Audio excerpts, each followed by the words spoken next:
Arturo Saldívar pone en su lugar a Norma Piña. Solo puede dar entrada a problemas mayores.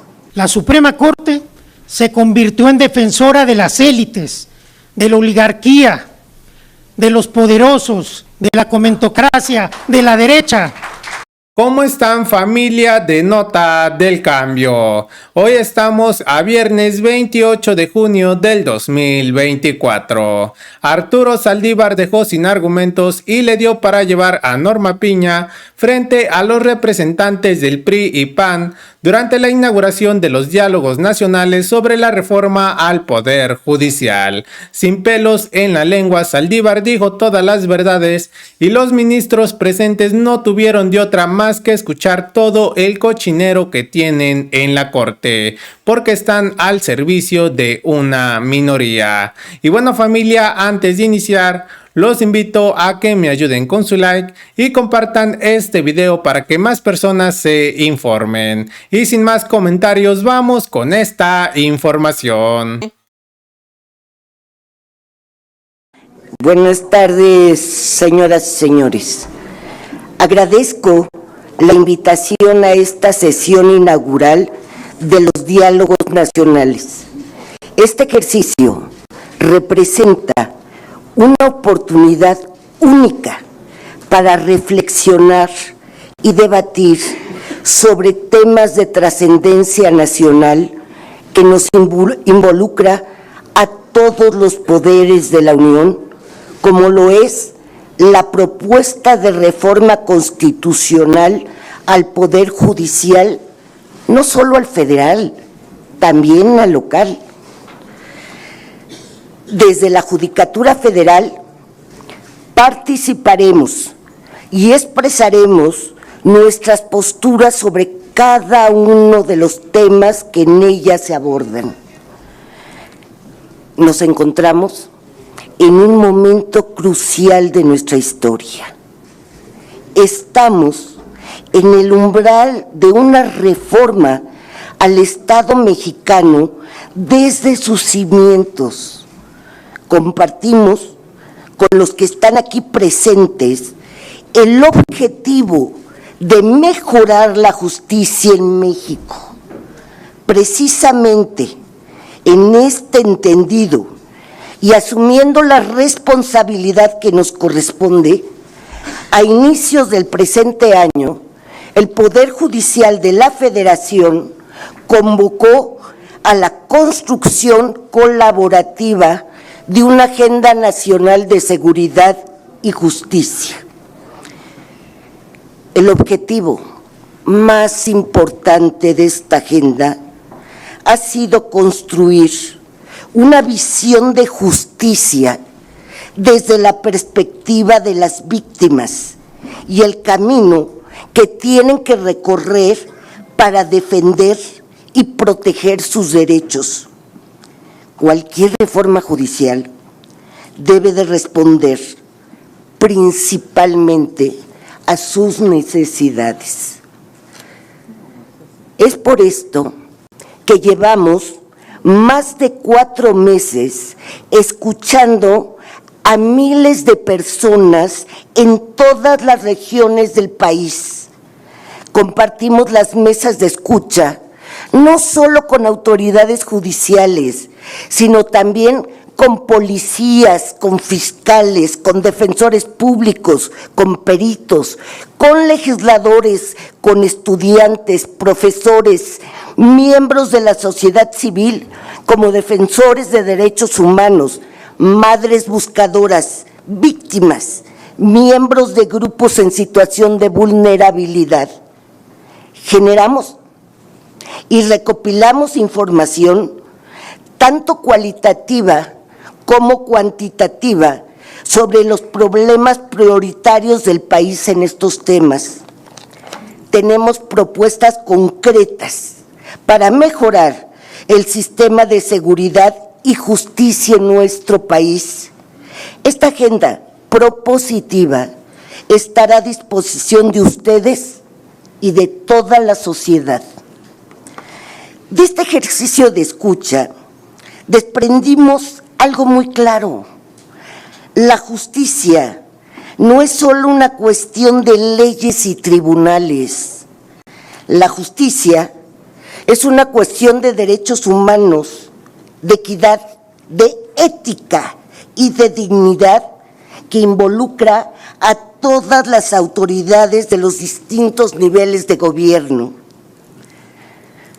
Resulta esencial decirlo con toda claridad.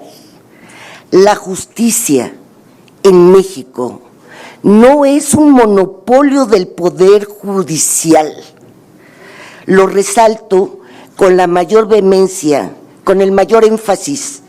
Pensar en una reforma al Poder Judicial implica, como mínimo, reflexionar sobre el papel que desempeña como piedra angular para mantener la paz y la cohesión al resolver de manera imparcial e independiente los conflictos que surgen en una sociedad democrática. Seamos críticos de la justicia en México.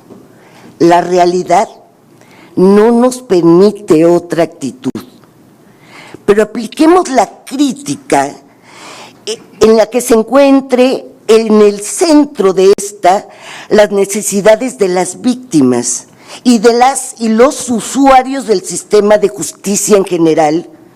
Critiquemos partiendo de la verdad, de los datos ciertos, de las cifras correctas valoradas en su contexto. Critiquemos con honestidad, critiquemos con responsabilidad de Estado. Estamos convencidos de que escuchar es la práctica clave para proponer un cambio. Estamos abiertos a entablar un diálogo real, un diálogo responsable, pero para dialogar se requiere voluntad de reflexión. Resolvamos nuestras diferencias en el ancho camino del entendimiento, diluyendo así la idea de una decisión tomada. Señoras y señores legisladores, el paso veloz ante modificaciones estructurales solo puede dar entrada a problemas mayores. En las últimas décadas, esta soberanía ha impulsado reformas en diversas materias, como la penal, la civil, los mecanismos alternativos, la laboral y la judicial. Cada uno de estos cambios ha requerido amplitud temporal y gradualidad. Ustedes así lo determinaron. Por ello, en la reforma judicial que hoy nos convoca, no debe pesar más la celeridad que la idoneidad. Y quienes acuden al sistema de justicia merecen personas juzgadoras honestas, con vocación de servicio, empáticas y capacitadas. Estoy convencida de que en nuestras distintas visiones de cómo mejorar la justicia en México, encontraremos más coincidencias que divergencias. Dialoguemos y construyamos sobre aquello que no admite división, los derechos y las libertades de las y los mexicanos. Muchas gracias. Muchas gracias, ministra presidenta. Vamos ahora a escuchar al expresidente de la Suprema Corte de Justicia de la Nación, Arturo Saldívar. Adelante, expresidente. Buenas noches. Buenas noches. Agradezco a los diputados Ignacio Mier y Juan Ramiro Robledo su amable invitación. Cada vez que se hace una crítica al Poder Judicial, se habla de independencia judicial y de autonomía, como si estos conceptos fueran valores en sí mismos, como si fueran conceptos etéreos y no garantías instrumentales para la justicia. Se olvida casi siempre que la independencia judicial exige legitimación social, esto es, la confianza del pueblo, de la gente, en su aparato de justicia. Sin legitimación social, la independencia no es sino una máscara para juzgar en contra de los derechos y los intereses del pueblo. La legitimidad social en la justicia de México está rota desde hace mucho tiempo, pero quizás nunca ha estado en peor situación que ahora. Si preguntamos a la gente, que lo hicimos en los diálogos por la transformación, 6 meses intensos, más de 400 foros, la gente te dice que tenemos una justicia elitista, una justicia que privilegia a los que tienen frente a los que no tienen, que mata a las mujeres, que castiga la pobreza y no la delincuencia, y que no tiene legitimación social. Hace unos años, ante esta situación tan grave de la justicia y en particular del Poder Judicial Federal, con el apoyo del presidente Andrés Manuel López Obrador y de la mayoría de las fuerzas políticas de este Congreso de la Unión, se llevó a cabo una reforma judicial con y para el Poder Judicial, una autorreforma del Poder Judicial que fue muy importante y que dio resultados mientras se tuvo la voluntad de que los diera. Se combatió como nunca la corrupción, se desarticuló el nepotismo, se previno y se castigó. Generamos una justicia digital completa, tuvimos una escuela profesional, judicial profesional, con una nueva carrera judicial. Se generó un auténtico instituto de la defensa pública y lo más importante, se generó una política de igualdad y paridad de género. Lamentablemente, en enero de 2023 se tomó otra decisión y la decisión fue: destruyamos todo lo que se hizo y confrontémonos con los otros poderes del Estado. Y entonces se dejó de combatir la corrupción, se regresó al nepotismo como cultura, se quitaron las políticas de paridad de género y de igualdad, la escuela judicial volvió a ser el club de amigos y el Instituto de la Defensoría Pública, el patito feo del Poder Judicial. Pero sobre todo se acrecentó la lejanía con el pueblo de México. La Suprema Corte se convirtió en defensora de las élites, de la oligarquía, de los poderosos, de la comentocracia, de la derecha. La Suprema Corte decidió otorgarle a la oposición en una suspensión, en una sentencia, lo que habían perdido en las urnas. Y esto lo dije en el Pleno de la Corte, siendo ministro en funciones.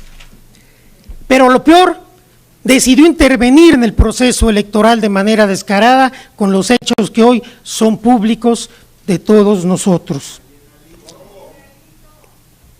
¿Cómo se hizo todo esto? Con la máscara de la supuesta independencia judicial. Somos independientes y podemos hacer lo que queramos y no tenemos que darle explicaciones a nadie. Pero olvidaron que el pueblo no es tonto. Y el pasado 2 de junio, el pueblo mandó un mensaje contundente de que se requiere una profunda reforma judicial y que requerimos una justicia diferente. Casi 36 millones de votos le dijeron a los ministros y a las ministras: no más injusticia, ya basta. Queremos un poder judicial sensible, cercano a la gente, con humanismo y fundamentalmente un poder judicial más democrático. Tenemos hoy un claro mandato popular que no podemos traicionar. Más de 35 millones de mexicanos y mexicanas, casi 36 millones de votos, votaron por el Plan C y porque las mexicanas y mexicanos elijamos a nuestros jueces y juezas en las urnas mediante el voto popular. La justicia no es un privilegio, la justicia es un derecho. Devolvamos la justicia a quien le pertenece, al pueblo de México, para que por fin sea una realidad la máxima de todos los derechos para todas las personas. Muchas gracias. Muchas gracias, ministro. Así es, familia de Nota del Cambio. Arturo Saldívar no se guardó nada frente a los farsantes y corruptos. El pueblo sí quiere la reforma al Poder Judicial porque no está contento con el trabajo que ha desempeñado Piña y sus secuaces. No están a favor de los mexicanos y no dan justicia. Están de adorno para ir en contra de la Cuarta Transformación. Y bueno, familia, hemos llegado al final de esta información. Dejen sus opiniones. No olviden darle like y compartir este video para que más personas se mantengan informadas. Y si eres nuevo en el canal, no olvides suscribirte. Esto es Nota del Cambio, tu canal informativo.